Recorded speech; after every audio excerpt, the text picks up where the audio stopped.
দিলে বাইচে গেছে সেটা বললেই আপনি বলবেন ছাত্র সমাজ গেছে। বিষয়টা ওরকম, ওনার উপর থেকে চাপ দেয় উনি করে। মঙ্গলবার ইউজিসি থেকে আসা সিদ্ধান্তের পরপরই বিক্ষোভে ফেটে পড়ে বরিশাল বিশ্ববিদ্যালয়ের শিক্ষার্থীরা। এ সময় শিক্ষার্থীদের ঠান্ডা রাখতে রাতভর বিশ্ববিদ্যালয়ের হলে অবস্থান করেন উপাচার্য অধ্যাপক বদরুজ্জামান। এদিকে বুধবার সকালে হল ছাড়ার নোটিশ পেয়ে আবারও আন্দোলনে নামেন শিক্ষার্থীরা। এ সময় ক্যাম্পাসে এসে শিক্ষার্থীদের সঙ্গে যোগ দেন আলোচিত কন্টেন্ট ক্রিয়েটর কাফি ভাই।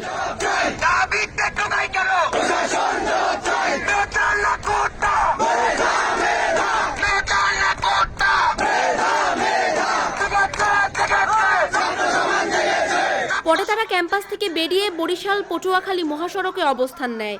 কোটা সংস্কারের পাশাপাশি বিশ্ববিদ্যালয়ের প্রশাসনের বিরুদ্ধে বিভিন্ন স্লোগান দেন আন্দোলনরত শিক্ষার্থীরা।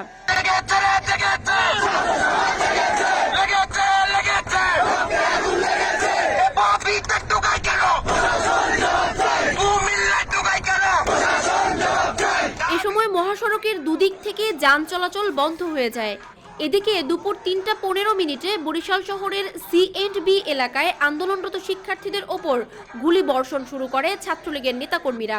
এতে অন্তত ৮ জন আন্দোলনকারী গুলিবিদ্ধ হয়েছেন।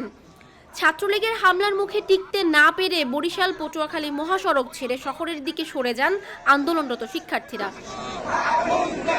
ছাত্র সমাজ রাজপথে রক্ত ঢালে, ওই আন্দোলন বিতা যায় না।